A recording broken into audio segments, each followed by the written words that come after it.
Vandersloot gives it up. Parker to tie. You bet!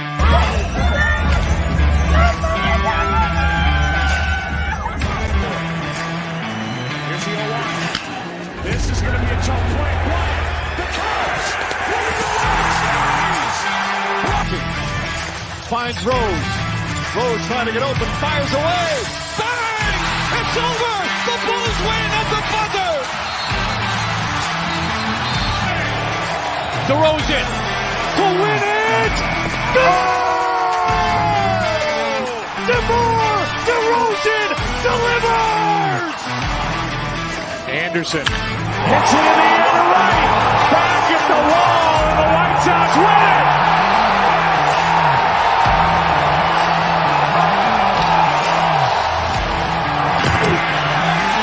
Make one way, Fields stumbling.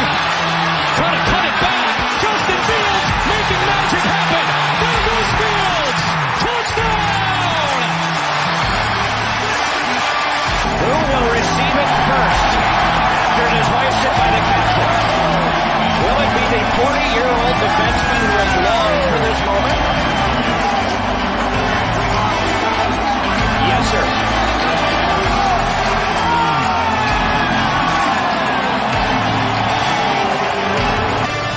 Here is Chicago!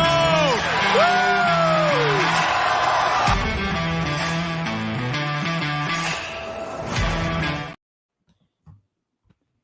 Normally I start this with an amazing intro. We always go, what is going on, everybody? This is Mike Hughes, and you are listening to Mike on the Mic and everything Chicago sports-related podcast. But I have nothing for you today. I am joined by Chris Pennant, the amazing man himself, the man of many names, the man of many networks and shows. He does his thing. Chris, really quickly, I want to get everything right, so I want you to say it yourself. Where can everybody find you very quickly other than the CHGO Sky podcast? Because I know I'm on that one myself, but I know you're a very busy man. So where else can everybody find the amazing Chris Pennant? I'm on Twitter until Elon Musk finally decides to push the big red button and just deep six that whole platform. So I'm on Twitter at Quandary Kitten. That's KWANDARY Kitten on Twitter, and at the Skyhook Pod for the Skyhook Podcast with me and my guy James K, who is probably red veins in his eyes, working overtime after this news that just dropped. And you can also catch me biking through Horner Park on my way down to Wrightwood to umpire softball, or at your local Popeyes, wherever Popeyes is sold. Without a doubt, without a doubt. You could also see Chris and I going head-to-head in softball at Mozart Park all the time.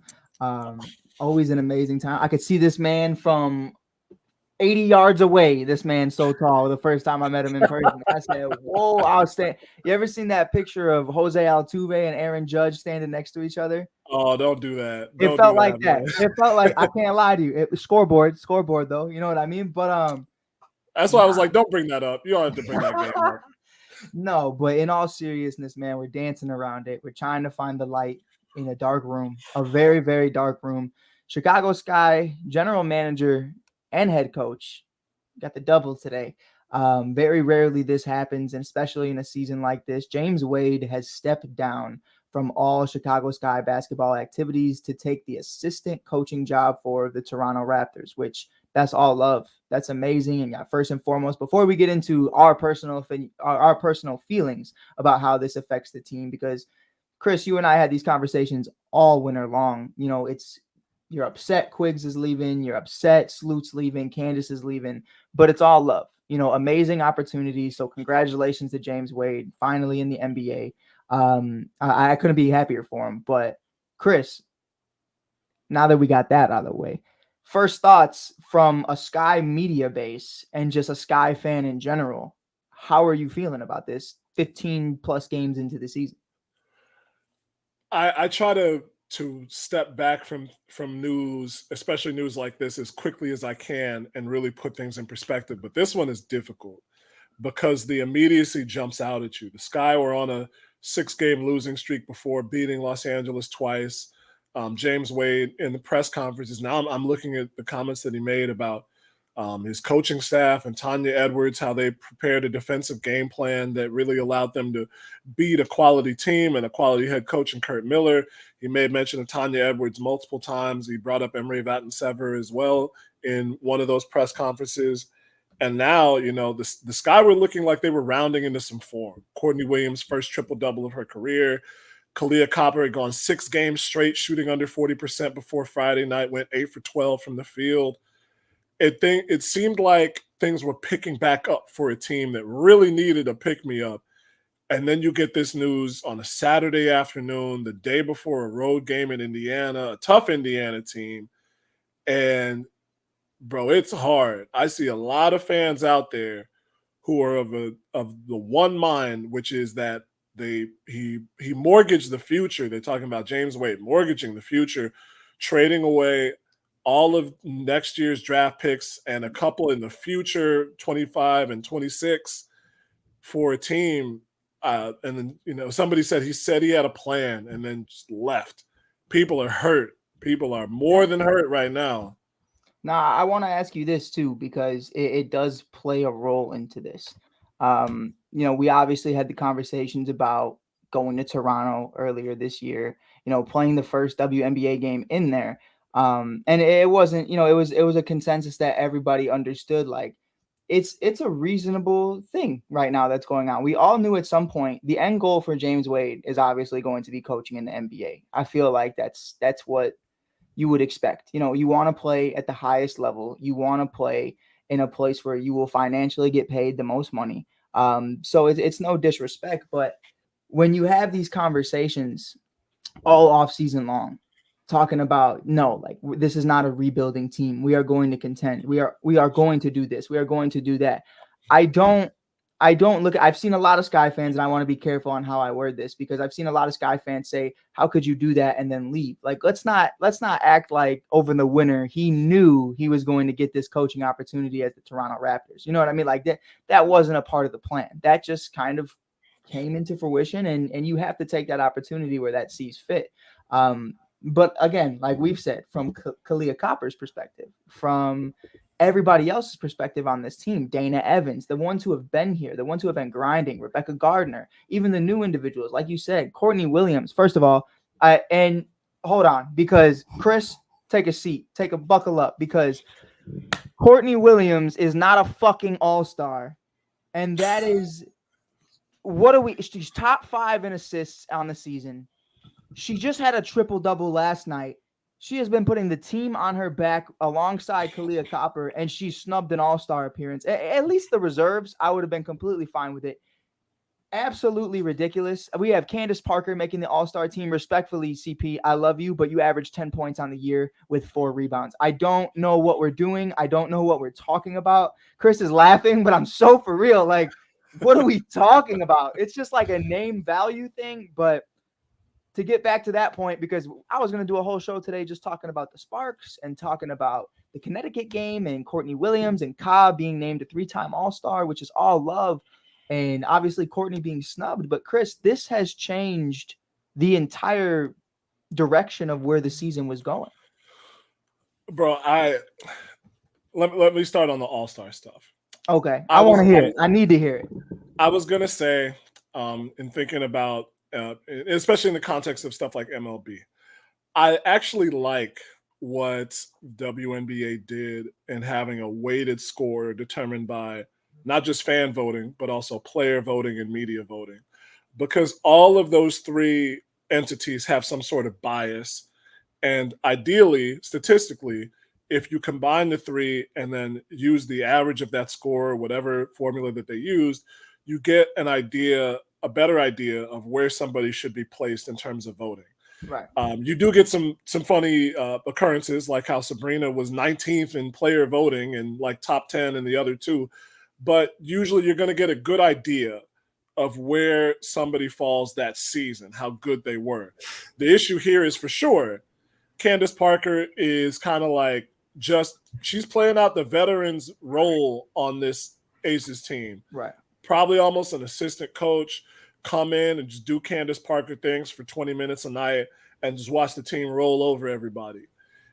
Diana Taurasi got voted onto the All-Star team too for the same reason, for a tail-end Phoenix squad where she might be the fourth best player at best, and a team that's not winning and just let their head coach go.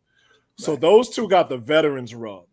The one thing I'll say about Courtney Williams is, even though we know how good she's been for this team, even when she's not been scoring at the clip that we have been used to, even though we know how much she is moving into this point guard facilitator role with aplomb, and it was on display last night with the first career triple-double, people, I think, took their eyes off of the Sky. One, once Vegas and New York loaded up. Two, once the Sky lost all those players in free agency who went to New York and Las Vegas, and that 6-game losing streak. I'm pretty sure it decreased a lot of things in voters' eyes.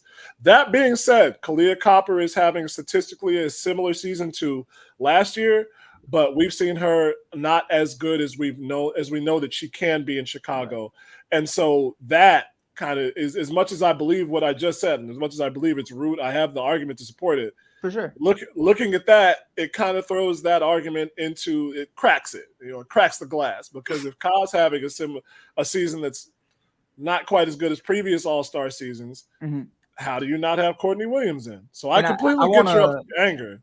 I want to pass it over to Steven on this one, because Steven and I have actually talked about this at the Sky Games. And what frustrates me is the inconsistencies of what you just said. And not from your point of view, but to the Kalia Copper argument.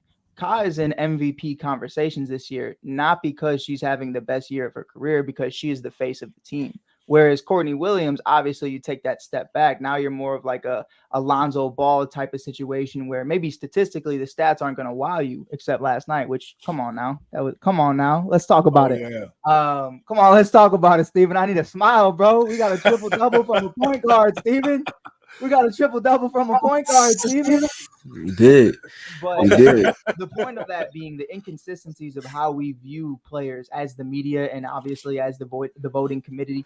It's frustrating to me, because a Diana Taurasi, face of the team, gets the votes, but she's not, like you said, she's not even top 3 on the team when it comes to actual value at this point in her career. If this was even 2 years ago, it's a totally different conversation. But Steven, for you, we're obviously talking about Courtney Williams getting snubbed. We will get back on the James Wade train.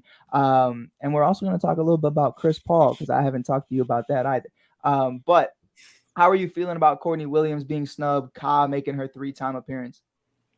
It's tough in the W, just because there's a lot of players with more opportunity than Courtney has with the Sky, in terms of like the structuring of their offense or their general team, like the hierarchy. So for example, the Sky are in it's a different context, but still a similar thing as the Las Vegas Aces.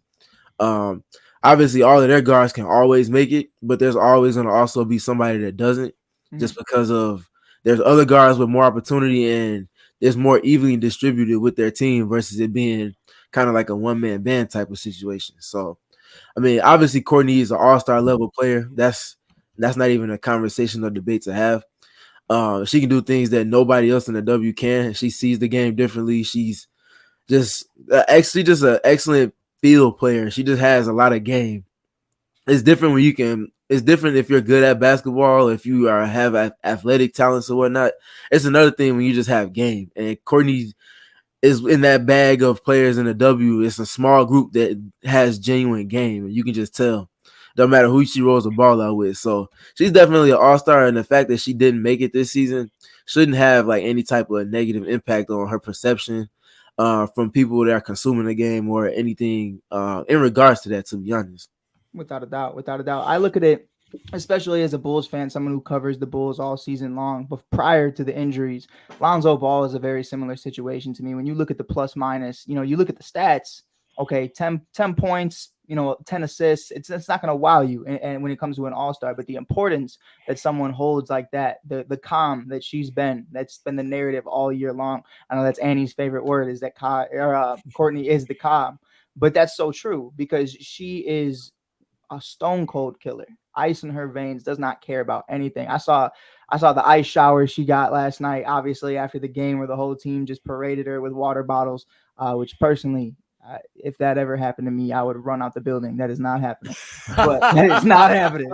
I'm not a fan of the cold. It's summertime, Mike. It's hot out here. Man, and it was humid. Last night was disgusting out. It was disgusting out. But Steven, getting into it, first and foremost, I normally do this at the beginning of every show. I know you were a little busy trying to get back into it. Tell everybody where they can find you. Obviously, we plug the CHGO Sky podcast, but Twitter, everywhere else, where can they find you? Yeah, you can find me on Twitter at STAYTRUESDOT and the number 3. Yeah, I'm always doing basketball related stuff, whether it's written pieces, podcasts, film sessions, all of that fun stuff. So yeah, I'm never not doing something basketball related. So yeah. And of course I'm on the CHGO podcast as well with my guy Chris and Mike as well. So Without a doubt. And I'll tell you something, like, before we get into the rest of it, I've watched your film breakdowns, and nobody out here, and this isn't even just to gaslight you right now, man. This is just being genuine. Like, nobody breaks down film the way this man does, like in a way that makes sense. You got guys talking about things and talking about all the automatics and everything that goes into the game of basketball. If you don't understand it and want to understand it in a better way, Steven breaks it down in a way that you will understand, even as a basketball fan that maybe never played yourself. I'm just throwing it out there. It's a shameless plug. I had to let my boy know. I appreciate it. Thank you. But breaking it down, Steven, your initial reaction, man, because I told Chris, you were the one. I was in a work meeting talking about Bears training camp. We're going to be covering it in person. It's going to be a great time. I'm having a great day. Nice. I'm living life. I'm just having a good time. I check Twitter. I see in other news, Kalia Copper is an all-star. So I go, what does he mean in other news? So I go to your Twitter. I go, what did Steven post today? And I get the news about James Wade. I didn't get, obviously, the press release on my email. I didn't check my email this morning. Steven, your initial reaction, mine was just, I said, I got to leave this meeting. I left right away. I said, I got to go. I got work to do. How did you feel about hearing the news about James Wade taking the job in Toronto? I was definitely caught off guard and surprised. And it extends past just the fact that he's the coach, but the fact that he's doubling as the coach and the general manager. That's essentially the two driving forces of a roster, not necessarily a franchise, because obviously there's ownership and whatnot, but of the actual roster. This is the figure that A, picked the pieces for the roster, B, put the philosophy in place, and then C is actually coaching all the pieces. Like, that's a lot of power. There's a reason why there's only so many coaches on the men's side of basketball or the women's side that have ever had that double title and have been able to do it well. The manner that James has had, he's been a top 4. His teams have been top 4 in terms of definitely on the defensive side, but even on the offensive side, they've held up their end of the weight more often than not in his tenure with the Chicago Sky. And I mean, the fact that he has a championship against all the odds as the last seed in that playoff run, I mean, that speaks to everything that he is as a leader of people, even before a head coach and general manager. And his abilities to reach every piece on his roster from top to bottom and have that buy-in generated where players like Dana Evans and Lexi Brown in their rookie seasons aren't necessarily playing that much, but they're bought in enough into the system to where they're able to produce when they're called upon in short spurts and on the playoff stage, no less. And then obviously get the ultimate goal, which for all the great coaches that have come through on both sides of basketball, there's only a handful that have been able to actually win it all. And for him to do so against the odds, it just speaks to who he is as a coach. So hat tip to James for all the work he's done and everything that he's done in terms of changing the face of the franchise. Remember what it was prior to him and looking at what it is and the standard is upheld to now. Right. You know, outside of the Aces, I mean, what other team is held to as high of a regard and standard across multiple roster renditions as the Chicago Sky are? Right. And I think you hit it on the head with that too. And I want to throw this one to Chris because we were talking about it when we first started on here. I wanted to say we are looking at this from two perspectives right now, because being in media, obviously you have to look at it from how is this going to affect us in the Sky, just in the fold, just looking at the Chicago Sky as a team, as fans, as media, as coverage, all of it. You have to take that into an account, but it's all love at the end of the day. And I think Sky fans should take it the same way, because this opportunity, like I was saying, he's going to be missed. He's going to be missed, and there's going to be bad blood for some Sky fans out there, and I definitely understand that. There's going to be animosity. There's going to be hate. I get it. Like, I think the draft picks are going to be such a huge part of what Chris and I were just seeing on Twitter right now is, now the future is going to be very questionable. We don't know what we have in that. But when you really look at it for what it is, James Wade has earned every right to be where he is right now. And I said earlier that James Wade, in my opinion, will be either a part of a NBA front office or a head coach at some point during his career. And I have no doubt about that. The man puts in the work like nobody else. The man is overseas more than he is home. That guy, I mean, he's doing his thing. He's doing his thing, and I couldn't be happier for him. Like you said, I mean, we could go back to the Elena Delle Donne days, and we can go back and talk about what the beginning was. But what was Sky basketball before James Wade versus when he left it? And I felt like he left it in such a better place. Chicago Sky basketball was kind of just there prior to that. Now you have, let's not even talk about, everyone thinks the championship season was the best season ever. Following year, sure, we don't win it all, but we have every statistical category was the best Chicago Sky season of all time was the 2022 season in every category, damn near. Like that was something that to run that team back the way he did, to even get those pieces back was insane. And then adding Emma Meesum into it and adding others to the fold, Rebecca Gardner, like he did it in such a way to where you have to look at this man and give him his flowers. Like Chris and I talked about, this is not something that he knew even 2 weeks ago, even 3 weeks ago. I wouldn't imagine, he didn't go into this offseason thinking, okay, I'm going to play the first 15 games and then I'm going to take the job in Toronto. The opportunity called and you had to take it. So Chris, for you though, going forward, what can the Chicago Sky do to salvage this season? What is, in your opinion, I know it's very early, so we can't even, we have a game tomorrow. Like there's not enough time to even figure this out, but what would you say has to be the mentality to just keep moving?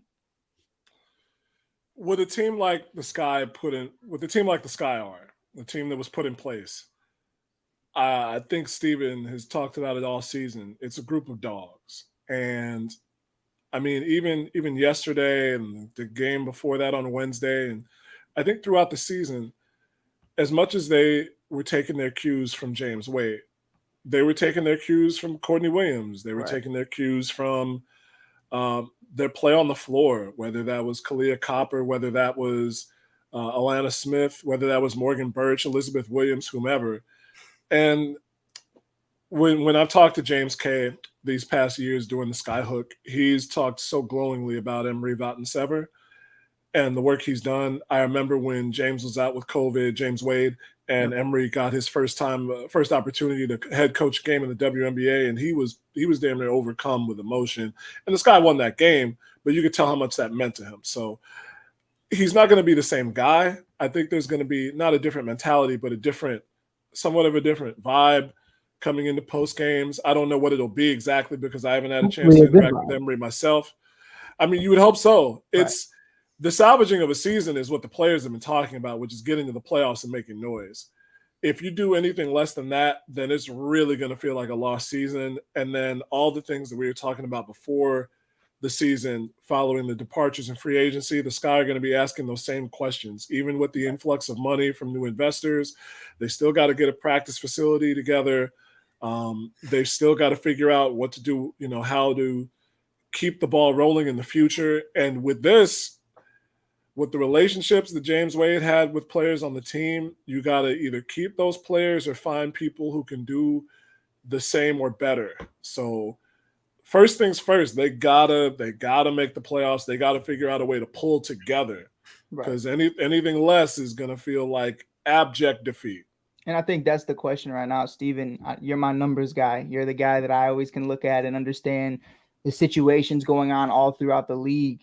For the Chicago Sky right now, is the panic button being set with the trade deadline coming and obviously everything going on with that? Or do you think that they rock out with this roster the rest of the season?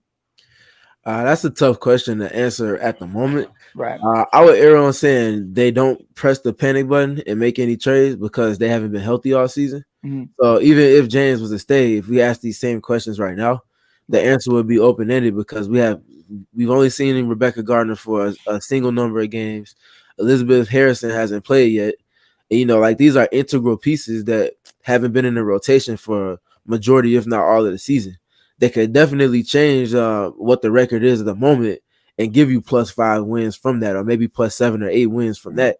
So I would say no, there's no reason to panic, and there's also no reason to be mad at James. Anytime you're presented with the opportunity to ascend in whatever it is you're pursuing, sometimes you got to put your feelings aside and just kind of, take that quote unquote leap of faith, because it's something that you've been working your whole life for. So for the people that want to be mad at James, my words might not even mean anything to you, and that's okay as well. But kind of put yourself in his shoes. If whatever it is you're pursuing, if another job that you might be working with your friends right now, if another job presents you with an opportunity to make more money and to have more control and do a bunch of different things like that you've been working towards, are you going to stay stagnant in that position, or are you going to chase this opportunity that is really one of a kind? Just as hard as it is for NBA players and WNBA players to make it to their respective rosters and leagues, it's the same way for coaches, but it's even harder because the number of coaches on the team is a lot more condensed than it is for players on each team. So again, shout out to James. He earned that opportunity, and it's no surprise to me that he's getting it. It's just surprising the timing at which is coming for me. 100%. And I think that's something that's really what life is. Not trying to turn it into a whole different podcast, but it's like, you're not going to get the perfect opportunity. The why in God's name with the Toronto Raptors called James Wade in December, which is an off season for obviously the Chicago Sky and the WNBA. But the timelines don't even match up. This is just how it happened. This is what it is. And, I always say when it's scary to jump, that's when you jump, unless you're going to be stuck in the same place forever. And being in the WNBA is a glorified job that people would kill to have. But James Wade obviously has bigger goals, bigger ambitions. He wants to do so many more things. And when you look at the financials, and we've talked about the WNBA for years, and Chris can go on and on about, the pay that these women deserve and just individuals throughout the league from the front office to the coaching staff deserve. It's a conversation of his check is about to triple. You know what I mean? Like even being the assistant coach of the Toronto Raptors, financially for his family, for his entire generational wealth, it's going to start changing, especially if he could work his way up into the front office, if he could ever become a head coach. It's just an opportunity that you have to take. And Steven, I loved what you said, because I think we've all worked with our friends at some point. Working with our friends is cool. Working with family is great. Obviously, Ka is probably like a daughter to him, or a friend, one of his best friends, that they've built that relationship over the years. They've been trusted in each other to be able to have those big time moments and be the WNBA Finals MVP, be a WNBA champion, to do what they did. I mean, it's amazing. Ka just jumped on number 4 all time, number 4 or number 5 all time in this guy's scorings list. And that's because James Wade, like with that leap of faith, believed in her. And that's something that I think right now you got to give him his love and you got to give him his flowers, because how many championships would the Chicago Sky have without James Wade?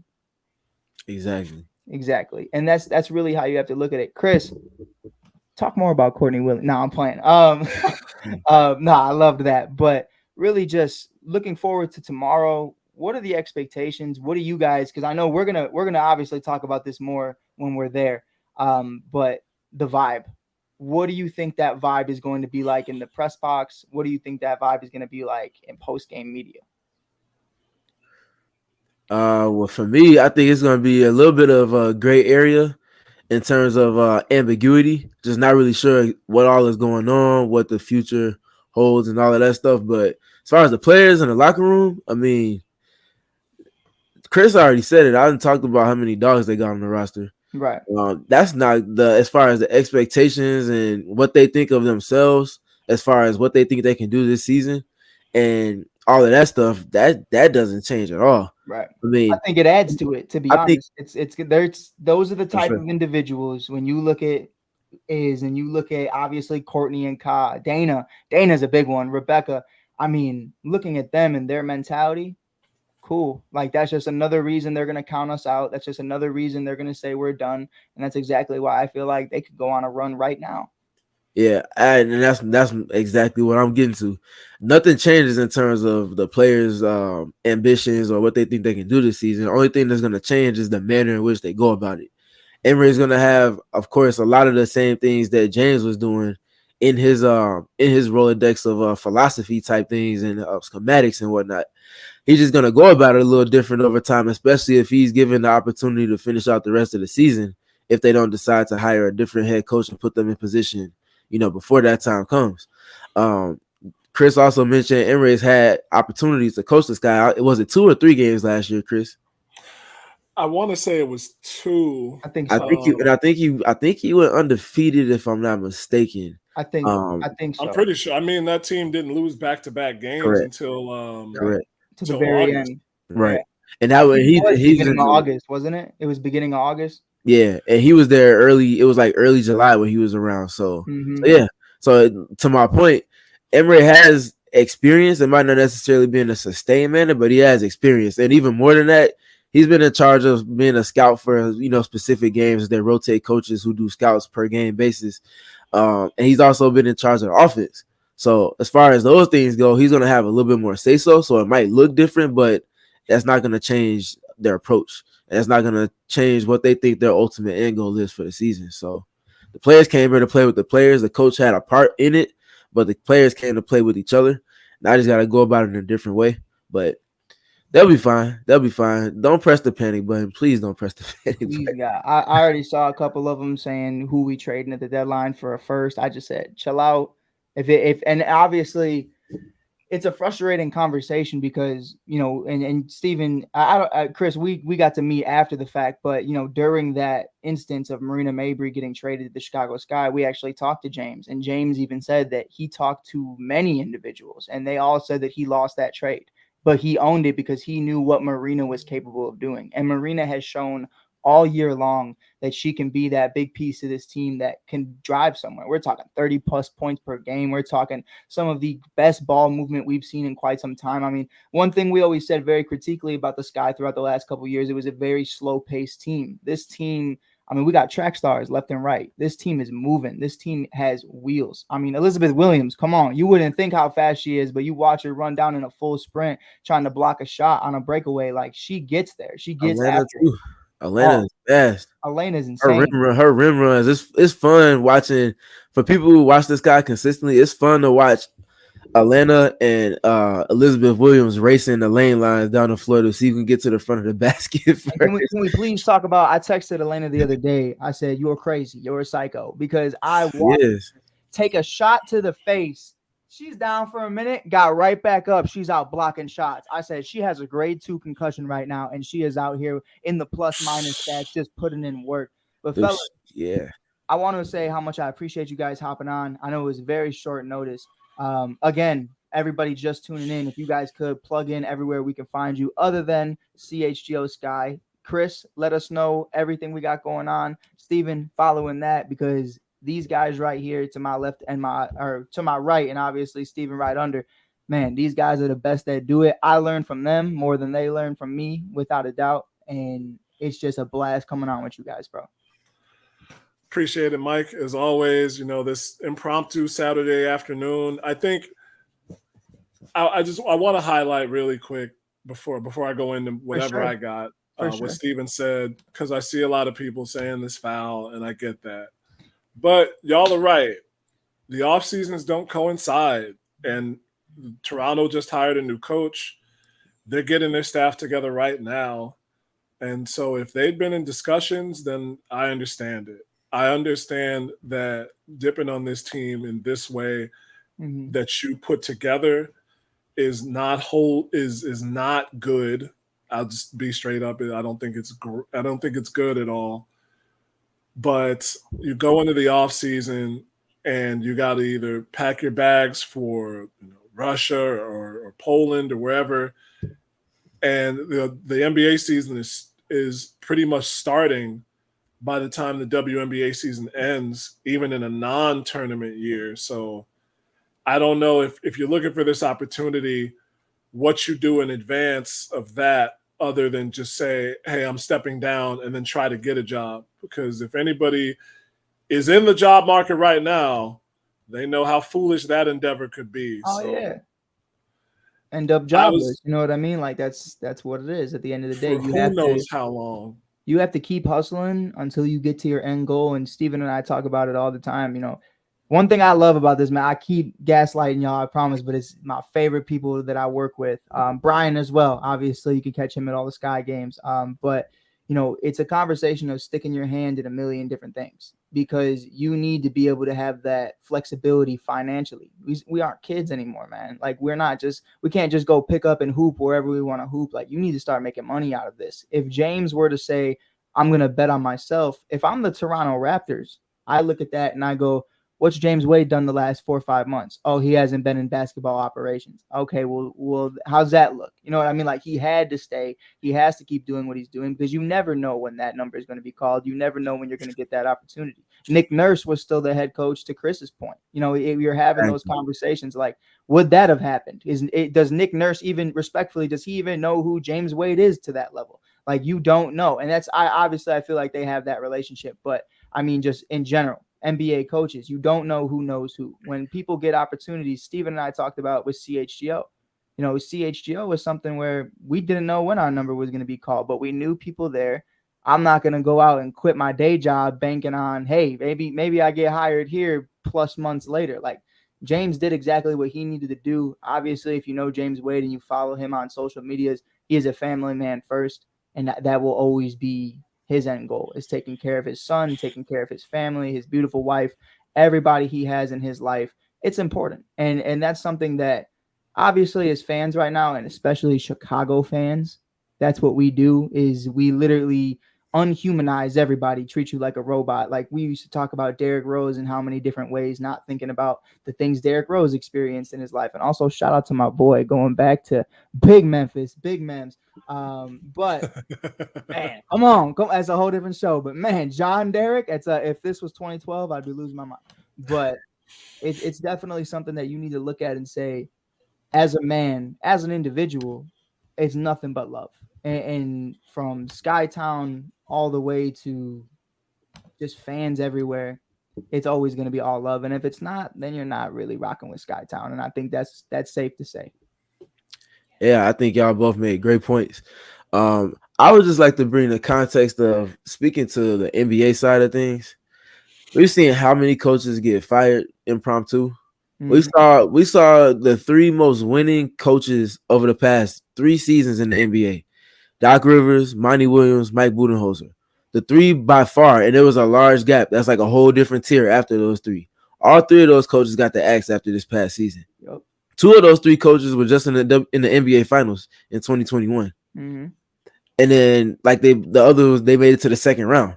It's like, things move so, like, you really can't put it into words, but things move so fast in the coaching realm, especially in this climate of the NBA. On their side of things, things move so quick that, again, to even think that James was moving with some type of ill will or some type of objective or agenda behind everything he was doing, it's just, I'll just accept it as it being reactionary and a feelings-based thing, and hope that you don't really think that, because it just couldn't be any further from the truth. Those things move so fast. He probably just found out about the potential of the opportunity like a week or so ago, if not days ago. So to think that, he did all of this stuff to sabotage the team that he's the head coach and the general manager of, as if that's not going to come up as something that's on his resume should another team be looking at him. Like, make it make sense. That's all I'm saying. Just be realistic.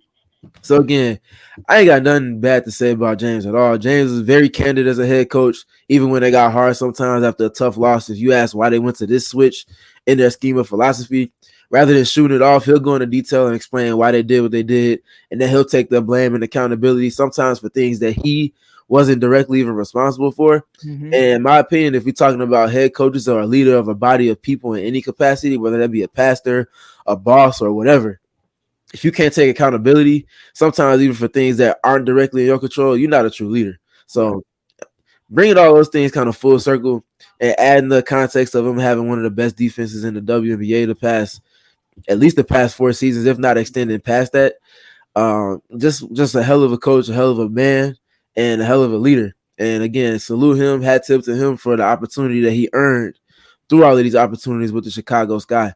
And I think the remnants of his leadership and the general brand of basketball that he brought to Chicago, again, we talk about people coming to Chicago. He's not from here, but he definitely exudes what it is to be a Chicago person. That grit. He loves to talk about the grit, just that grimy, I don't care what it looks like, I'm just going to go get the job done regardless of who's here, who's not here. just a great all around coach, man. Shout out to James. Right. And Looking forward to I do seeing got what- one more for you and Steven really quick, Chris. I think I wanted to see what your guys' favorite James Wade moment was, and mine isn't a specific one, but it's just him coming back at the media as many times as he did. Like I think that was something, to Steven's point, that grit, that we're in this together no matter who you are, whether it's Dana Evans at the very end of the bench in 2022 or it's Candace Parker right in his ear. I felt like no matter what you were doing, a big one was Azurá Stevens for me. The way he treated Azurá Stevens, the way he took care of her, talking about, hey, she's this sixth woman of the year. She's one of the best players in the year. She's been one of the best bench players of the year. He didn't want to hear none of that shit. He said, I don't do bench players. I don't do starters. We are one unit together. Do not separate us. And he reiterated that throughout his entire tenure with the Chicago Sky and in the WNBA. So that's my favorite James Wade moment. Obviously, we could talk about the championship, but the way he always made sure nobody was being talked down on, the way he always made sure that everybody felt like they were in a good space and that they were a huge part of this team, that's something that you don't teach that. That is the way you are raised. That is the way you are brought up. And that's a mentality that not a lot of people have. Yeah, for me, it would be just the spontaneity behind him going to get Candace Nicole Parker. Just so random, so spur of the moment, the whole situation with her and the Sparks falling out. And for him to move so swiftly and to go and nab her and help to, she didn't necessarily change the culture. She just expedited the process of getting it to where James felt like it could be optimized to. So seeing him be able to do that, and then y'all mentioned it. Well, you mentioned it, Mike, with Z. But I'm just gonna take it even further and branch off to just everybody in general. Like he had moments with everybody where he's backing up Sloot, backing up Allie, backing up Emma, backing up Kai, investing in Kai the way that he did after the trade with EDD. Dana, even for example, and Rebecca, like he's just backed up all his players to the extent of probably getting fined by the WNBA media for using words that they would rather not hear in terms of in that type of atmosphere. But putting all that aside, just to let his players know consistently that I do have your back and I will pay this little petty fine or whatever to have your back, and consistently speaking out on that and being as candid as he was. Those are like the things that stand out most to me. So again, shout out to James. Without a doubt, man. Chris, you got one? Still taking it in, man. But y'all are both exactly right. The Azurá Stevens thing, I think it was put on display in both games this week because people were clamoring, both in the stands and online. Like, why is Azurá being used in this fashion when you saw what she could do? I even took the time out myself to say it's like Kurt Miller doesn't understand corner 3Z because that's where she was so successful from beyond the arc. And it was typically early in the game to kind of get the Sky going. When she was in the starting lineup, they looked for Z in the corner to hit a three early in the first quarter. And until that last bit of time of the game on Friday, when the Sky really let up a bit and allowed Los Angeles to cut a 17-point deficit down to 6, they didn't see Azurá Stevens have the effect on the game that she did when she was in Chicago. James Wade did that for Azurá Stevens, who was coming off of injury-riddled campaigns in Dallas, and people weren't willing to take a chance. And that's not taking anything away from Z. She is a ball player. Like you talk about Courtney Williams, Z is a ball player. But people weren't looking at her to have the impact that she did. And she was invaluable to that championship team and the near championship team the year after. And that's why she got paid out to go to Los Angeles. Stu Dufall, who had to sit this season, she was money in Chicago in a way that she had not been, I think, anywhere else in the WNBA, save for a couple seasons with the Silver Stars. She was absolute money in Chicago. If the referees call that out of bounds right, everybody's like, yo, a Stu do hit the shot to put the Chicago Sky into the semifinals in 2019. They're not talking about anything else. This is a coach who was able to do that, work for and with his players in that fashion. I think it's easy to forget that when you're working off of a rate limit and 140 characters or 280 or whatever else that whack South African did today. but I think that cannot be forgotten. That's what I said earlier at the outset. Try to step back and put things into perspective and reflect as best I can and take all of that into account, not just one or the other. So I say again, it's not good leaving the team like this, especially with the position that they're in for the near and far future. But that cannot be at the expense of what James Wade did for this team, for this organization, for this fan base. He was the coach to lead them into the second decade of the 21st century. And whenever anybody says Chicago Sky, no matter what happens next, if they're talking about best GMs in Chicago history, like the topic came up the other day, It's James Wade. You have to mention James Wade. If he is not the best, he's top three. And he top one. I ain't trying to hear none of that. And I'll talk to anybody about that for real. You can see me. It's sustainability, man. It's sustained, dog. Like, come on, man. What are we talking about? If we're talking, especially currently, if we're having that conversation, like what the Bulls are doing, man, don't even start. What the Bears are doing, I got to see it through. Haven't seen it through. Haven't seen the success. With the Cubs and Sox, haven't seen the success. The Blackhawks are just starting their rebuild. James Wade is the only prior general manager in this current organization, in this current city, that has had success and sustained it for a very long time. Even now, let's be completely real about that before we head out of here. Isabel Harrison, Rebecca Gardner on this team, fully healthy, I still believe goes tick for tack with just about anybody in this league. And I'll say that with my chest all year long. Yeah, man. Hey, all I got to say is just don't let this guy team get healthy. Do not let this team get healthy to where all the pieces are together and in the rotation as it was planned to be at the season, like before it got started. Right. If they get healthy, it is going to be a problem. I had the stance that it's not going to be the Aces and Liberty in the finals. I feel like one of those two teams is probably going to lose in the semifinals or maybe even potentially in the first round. So in alignment with that, if this guy can get healthy, man, hey, I'm gonna just say, I feel like they have as good of a shot as any team in that potential second tier, whether that's Connecticut, whether that be the Sky, whether that be the Mystics, maybe even the Indiana Fever who are knocking on that door, or the Dallas Wings, or even the Atlanta Dream. It could be any one of those teams that potentially sneaks in and seeks an opportunity and takes it for what it is. I wouldn't be surprised if it's the Sky, even still. Right. Courtney Williams is finding her groove as a point guard with this team, which she's continued to reiterate over the course of the last 2-3 weeks. Marina Mabry's finding her niche within the team. They're starting to figure out how to balance out moments over the course of the game where, okay, it's not your turn. My turn is more so we're just playing in the flow, and the opportunities are going to come out of the system. And we saw that over the last 2 games, and I feel like they're starting to sustain that feel. So when they get Rebecca Gardner back, and hopefully she can come back from her injury prior to the playoffs, and hopefully Isabel Harrison can do the same.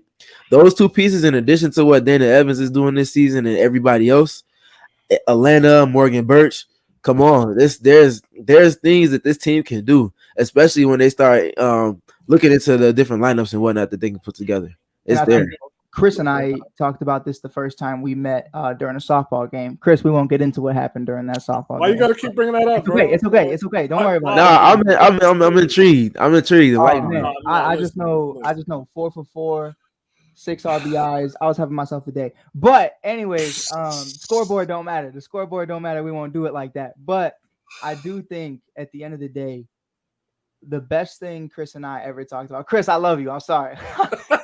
You got me out here, man. But I'm so dead ass when I say this, and I mean that. And I'm trying to be the most professional I can. But when you talk about a team like this, you can't, because they have the culture and they have the mindset of when they have a target on their back, it's a different energy. Last season was a very different energy because they weren't counted out. They were looked at as the ones you need to beat. But when this team has their back against the wall, when Kalia Copper has her back against the wall, Courtney Williams, Marina Mabry, Dana Evans, Rebecca Gardner, don't even get me started. That girl's a dog. She'll kill somebody. Like, that's what it is. Remember that shot she had in the preseason where she's just laying on the ground, just smiling, watching the 3 go in the corner? That was a beautiful thing. You got Kayana Traylor just hyping her up. You got Alana Smith just going crazy on the bench. Like, what these women do, especially the individuals like the Morgan Birches of the world who have just been fighting to get into the league after year in and year out of setbacks. I dare you to count them out. I dare you to put their backs against the wall because, hey, you put a dog in a cage and back it against the wall, I promise you're going to get bit.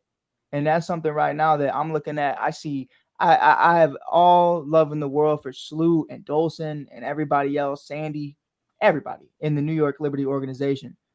But I don't see any hustle. I don't see them feeling like there's urgency. The Sky team has urgency. The Sky team feels like this. We need to go in and we need to win every single game. Whereas you look at, to Steven's point, the Aces, you look at Connecticut, you look at obviously teams like New York who are like, oh, we'll figure it out when the time's right. Nah, because the Sky are figuring it out right now shorthanded. Now you get the reinforcements coming back in a little bit. I think with or without James Wade, because James Wade, come on, you're crazy if you don't think he's still going to be in their ear all season, texting them, blowing up their phones, telling them what they should be doing. He's going to still be a part of that. I think this is a beautiful story right now for what the Chicago Sky could potentially do, which is rare. Because a lot of times when you have coach firings or GM stepping down, a lot of people feel like, hey, I really don't know where my job is. I don't know where my security is. I don't feel that with this team. But before we get out of here really quick, Chris, Steven, one more time, where can everybody find you guys? Like I said, I'm on Twitter until it falls apart, which could be in the next few hours. So enjoy me tweeting the end of the world at Quandary Kitten. That's KWANDARY Kitten. And the Skyhook Podcast at the Skyhook Pod on Twitter. I believe the same on Instagram and Apple Podcasts, Spotify, Podbean, wherever podcasts are sold, you can catch us there. And for me, I mentioned earlier, you can find me on Twitter at StayTrueS.3. You can also find me doing Phoenix Suns work at a multitude of different outlets now at this point. Too much for me to keep up on the top of my head, if I'm being honest. We're just stacking up opportunities and, just running my marathon with it all. And then also doing things on the W side with CHGO Sports with the Chicago Sky Pod. And, just like I said, just doing everything basketball related. There's a lot of free agency news coming out the last couple of days. So we'll have player breakdowns and looking at how players fit together, all of that fun stuff, as well as, of course, doing things pertaining to the Sky. As the season gets a little closer to the halfway mark, we're almost at the middle part of the season now. So yeah, tap in and let's work. And I can't wait to see Steven's breakdown, talking about Damian Lillard pairing up with hopefully Jimmy Butler. My guy definitely needs the finals. We're 0-2 right now, but I'm also rocking with D-Rose in Memphis. Let's get it, Big Grizz. But I am Mike Hughes, your host all the time of the Skyline Podcast. You can find me on Twitter, TikTok, Instagram at theshy.kid. You can check us out doing Chicago Cubs, Bears, Bulls.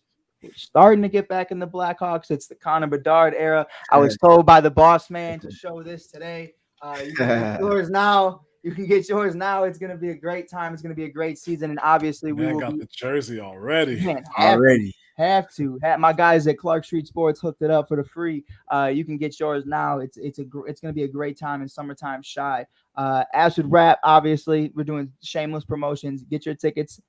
I believe it's August 21st. Chance the Rap will be performing the 10-year anniversary of Acid Rap at the United Center. You want to check me out there. You already know I'm going to be there. It's going to be an amazing time.